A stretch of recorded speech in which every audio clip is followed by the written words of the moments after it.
बार बार परास्त कर रहा है। जितना खुद को रोकता हूँ उतना ही ज्यादा एक बार में गुस्सा कर देता हूँ। सत्संग के कारण निराशा हावी नहीं हो पाती, परंतु अब और छन्नी में दूध नहीं दूना। इससे पहले लालजू ऑपरेशन करें, आप इसका इलाज करते नहीं, गुस्सा किस बात में आती है? अनुकूलता में कभी किसी को गुस्सा नहीं आएगी, कभी किसी को नहीं आएगी।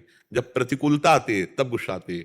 और क्रोध का मूल जड़ है काम। हम शांति की कामना कर रहे हैं और उसको अगर कोई भंग करेगा तो हमें क्रोध आ जाएगा। हम जो चाह करते हैं उसके विपरीत जब होता है तब क्रोध आ जाता है। और वही हमारी कसौटी है कि हमारी चाह के विपरीत हो और हमें क्रोध ना आए।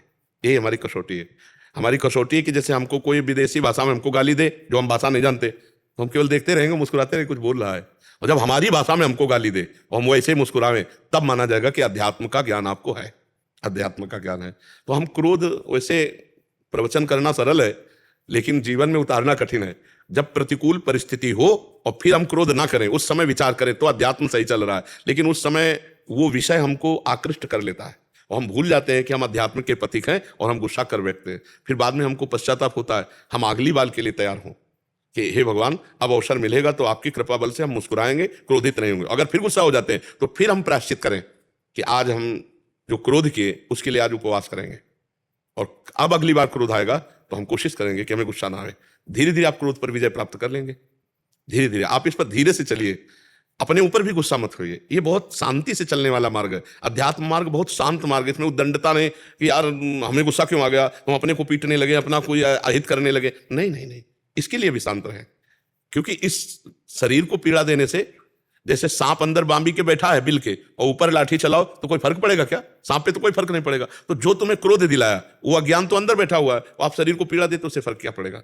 अब जैसे उपवास किए, उपवास करके भजन किए, तो उस पर फर्क पड़ रहा है। जो देहाभिमान है उस पर फर्क पड़ रहा है, जो अज्ञान है अब उस पर फर्क पड़ रहा है। और मन विचार करेगा गुस्सा किया तो ये 2 दिन भूखा मारेगा, पीड़ा पहुंचेगी ना उसको, भूख की ऊपर से पीड़ा। 2 दिन ये हमको व्रत में रखेगा और डट के जप करेगा, तो अब हमें गुस्सा नहीं करनी। और जब गुस्सा का अवसर आवे तो दांत पीस ले और राधा राधा अंदर अंदर बिल्कुल खो लेना। वो गाली दे, खूब गाली दे, पर खो लेना वहां से, या तो हट जाए मौन होकर के चुपचाप, और या तो हिम्मत हो तो डटा रहे, बस बोले ना तो नहीं तो अगर बोलना शुरू हुआ तो फिर गुस्सा का काम ही है, फिर वो मतलब गलत करवा देगा, या तो गलत बुलवा देगा या तो फिर मारपीट होने लगेगी। या पूज्य जनों को भी गाली दिलवा दे, गुस्सा वो चीज है। अपने पूज्य जनों को, माता पिता वयोवृद्धों को भी अपशब्द बुलवा दे। क्रोध ऐसी चीज है, अरे अपशब्द क्या, थप्पड़ मरवा दे। ज्यादा गुस्सा आ जाए तो कहो मारपीट शुरू हो जाए। इसलिए क्रोध तो बहुत नाशकारक है, और प्रायः जितने भी विनाश होते हैं वो सब क्रोध से ही होते हैं। क्रोध को शांत करने की कोशिश करें, भगवान बल देंगे। और धीरे धीरे क्रोध विजयी, काम क्रोध लोभ मोह मद मत्सर, ये 6 शत्रु हैं जो जीव को बांधकर दुर्गति कराते हैं। महाराज जी, पहले तो क्रोध की जलन 5 मिनट थी, अगर उस समय जैसे आप कह रहे हैं, पर बाद में तो दिनों तक चले जाती है। बहुत पश्चाताप होता रहता है कि यार हम क्यों गुस्सा हुए। बिल्कुल ठीक बात है। अगर पहली गर्मी सह जाए दांत पीस के तो 5 मिनट की गर्मी होती है, और अगर हम गर्मी में बोल गए तो बड़ी गलती हो सकती है, बड़ा परिणाम, हमारे पूरा जीवन बर्बाद हो सकता है। पूरा जीवन बर्बाद। मान लो कहीं हाथ ऐसे किसी के लग जाए, उसकी मृत्यु हो जाए तो आजीवन जेल कारावास। तो हमें क्रोध को थोड़ा शांत करना चाहिए। मित्रविंदा सोनी जी, राजस्थान से।